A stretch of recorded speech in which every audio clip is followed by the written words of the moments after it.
Hi friends, welcome to our channel. సోషల్కి సంబంధించి మనం చాప్టర్ వైజ్ బిట్స్ అనేవి ఈ ప్రాక్టీస్ చేసుకోవడం జరుగుతుంది. సో అందులో భాగంగా కులం అనే టాపిక్ నుండి ఈ వీడియోలో చూద్దాం. సో ఆల్రెడీ ఈ టాపిక్ నుండి 45 క్వశ్చన్స్ అనేవి డిస్కస్ చేయడం జరిగింది. సో ఈ వీడియోలో 46 క్వశ్చన్ నుండి ఈ వీడియోలో చూద్దాం. సో ఖచ్చితంగా వీడియో స్టార్ట్ చేసుకుంటే ముందు ఖచ్చితంగా వీడియోకి లైక్ చేయండి. మీరు లైక్ చేస్తే ఇంకా వీడియో ఎక్కువ మందికి రీచ్ అయ్యే ఛాన్స్ ఉంటుంది. తద్వారా నేను ఇంకా ఎక్కువ వీడియో చేయగలుగుతాను. కాబట్టి ఖచ్చితంగా వీడియోకి లైక్ చేసి ఖచ్చితంగా ఎండ్ వరకు చూడండి. సో ఇక లేట్ చేయకుండా వీడియో స్టార్ట్ చేసుకుంటే సో ఇక్కడ చూడండి ఫస్ట్ క్వశ్చన్.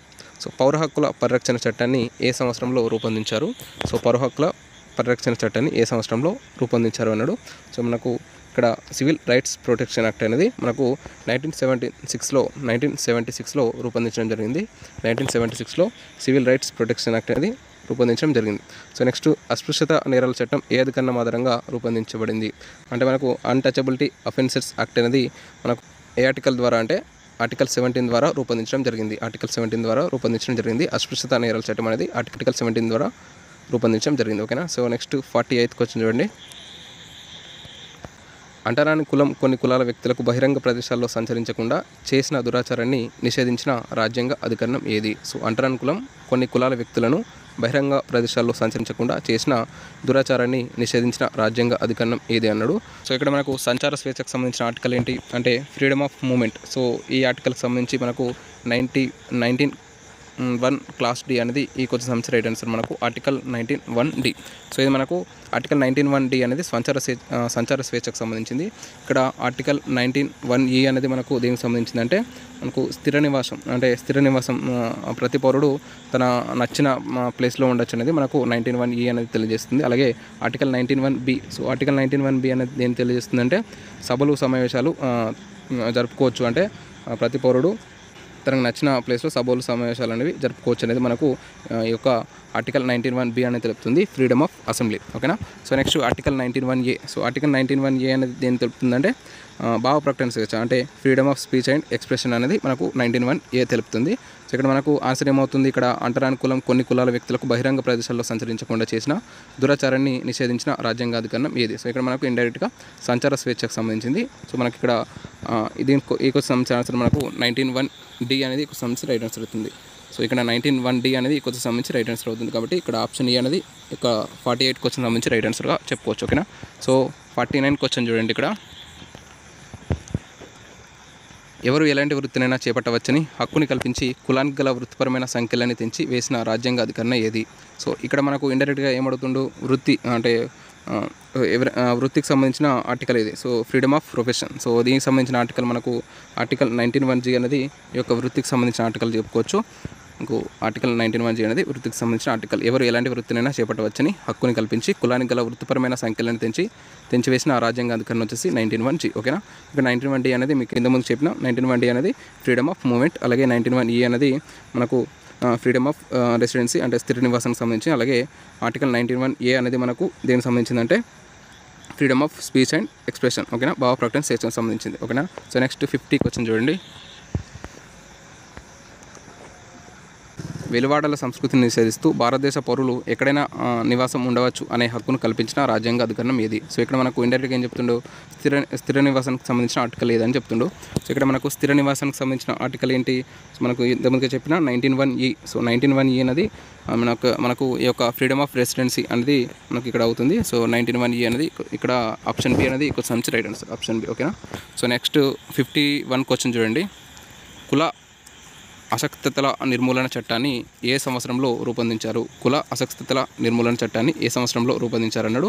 సో మనకు ఇక్కడ ఈ యొక్క చట్టాన్ని ఎప్పుడు ఏ సంవత్సరంలో రూపొందించడం జరిగిందంటే మనకు అబాలిష్ ఆఫ్ కాస్ట్ డిసేబిలిటీస్ అనే చట్టాన్ని ఎప్పుడు ఏ సంవత్సరంలో రూపొందించడం జరిగిందంటే 1850లో రూపొందించడం జరిగింది. 1850లో. సో ఆప్షన్ ఏ అనేది ఈ క్వశ్చన్ సంబంధించి రైట్ ఆన్సర్గా చెప్పుకోవచ్చు. 52 క్వశ్చన్ చూడండి. జడ్జ్మాన వ్యవస్థ పతనానికి దోహదపడిన కారకం ఏది? జడ్జ్మాన వ్యవస్థ పతనానికి దోహదపడిన కారణం ఏదంటే సో కారకం ఏదంటే పారిశ్రామికీకరణ, నగరీకరణ మరియు విద్యా స్థాయిలు పెరగడం. ఇవన్నీ కూడా కారకాలు అవుతాయి. సో కాబట్టి ఆన్సర్ అనేది ఆప్షన్ డి అనేది ఆన్సర్గా చెప్పుకోవచ్చు. సో జడ్జ్మాన వ్యవస్థ గురించి మీకు ఆల్రెడీ ప్రీవియస్ వీడియోలో చెప్పడం జరిగింది.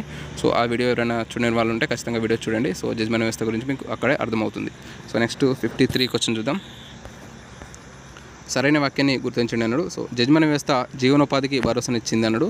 సో మనకు అలాగే జడ్జ్మాన వ్యవస్థ ఎదుగుబదుగులేని జీవితానికి కారణమయ్యింది అన్నాడు. సో ఇక్కడ మనకు చూసినట్టయితే జడ్జ్మాన వ్యవస్థ అనేది యజమాని వ్యవస్థ అనేది జీవనోపాధికి భరోసాను ఇవ్వడం జరిగింది. ఇది మనకు రైట్ ఆన్సరే. సో ఇక్కడ మనకు యజమాని వ్యవస్థ అంటే ఏంటిది, వివిధ కులాల్లోని వ్యక్తుల మధ్య వస్తు సేవల వినిమయాన్ని మనం యజమాని వ్యవస్థగా పేర్కొనడం జరుగుతుంది. ఈ యొక్క యజమాని వ్యవస్థ జీవనోపాధికి భరోసానిచ్చింది. అంటే ఒకరికొకరు మార్పిడి చేసుకోవడం, అంటే ఒకరికి సంబంధించిన సేవలను ఇంకొకరు మార్పిడి చేసుకోవడం. సో మనకి ఇక్కడ యజమాని వ్యవస్థగా చెప్పుకోవచ్చు. ఇక్కడ యజమాని వ్యవస్థ అనేది జీవనోపాధికి భరోసానిచ్చింది. నెక్స్ట్ యజమాని వ్యవస్థ ఎదుగుబోదు లేని జీవితానికి కారణమైంది. ఇది కూడా మనకు రైట్ ఆన్సర్. అంటే యజమాని వ్యవస్థలో ఎక్కడి వారు అక్కడే ఉన్నారు. అంటే సో యజమాని వ్యవస్థ వల్ల మనకు ఎదుగుదల అనేది లేదు.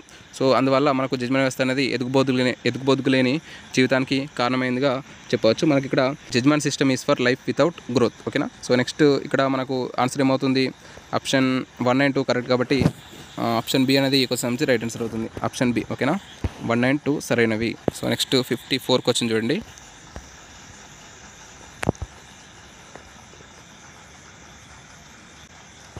ఇక్కడ 54 క్వశ్చన్ కనుక వచ్చినట్టయితే నిశ్చిత వాక్యం అన్నాడు. సో నిశ్చిత వాక్యం అంటే మనకు ఏం చెప్పుకోవచ్చు అంటే అసెర్షన్ అంటే ప్రతిపాదన. సో ప్రతిపాదనగా చెప్పుకోవచ్చు.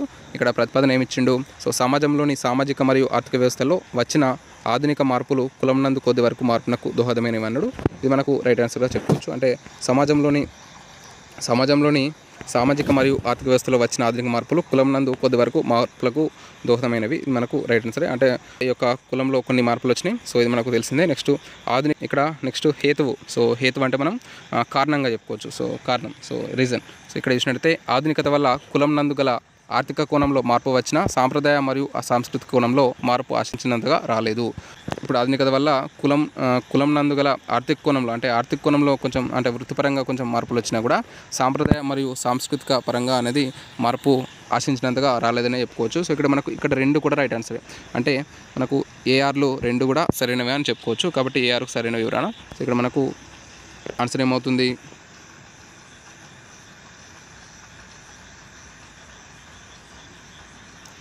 ఇక్కడ ఆన్సర్ ఏమవుతుంది మనకు ఆప్షన్ డి అనేది ఇక్కడ రైట్ ఆన్సర్ చెప్పుకోవచ్చు. ఏ సరైనది మరియు ఆర్ అనేది దానికి సరైన కొనసాగింపుగా ఉన్నది. ఓకేనా.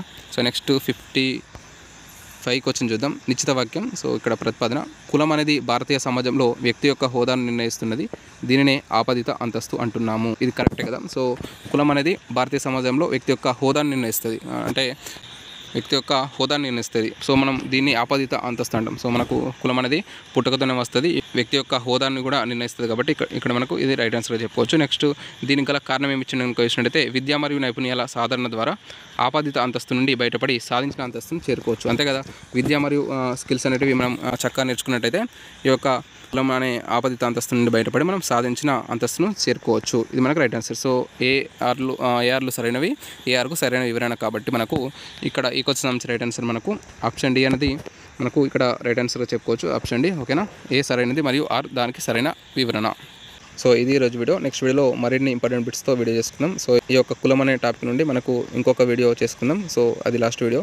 సో ఇంకొన్ని క్వశ్చన్స్ ఉన్నాయి. సో అవి అయిపోతే మనకు ఈ యొక్క కులం అనే టాపిక్ నుండి సో మొత్తం టాపిక్ మొత్తం కూడా కవర్ అయినట్టే. ఇది చదువుకుంటే మనకు కులం అనే టాపిక్ నుండి ఆల్మోస్ట్ 90%గా కవర్ అవుతుంది. కాబట్టి ఖచ్చితంగా వీడియో లైక్ చేయండి. So thanks for watching. Thank you.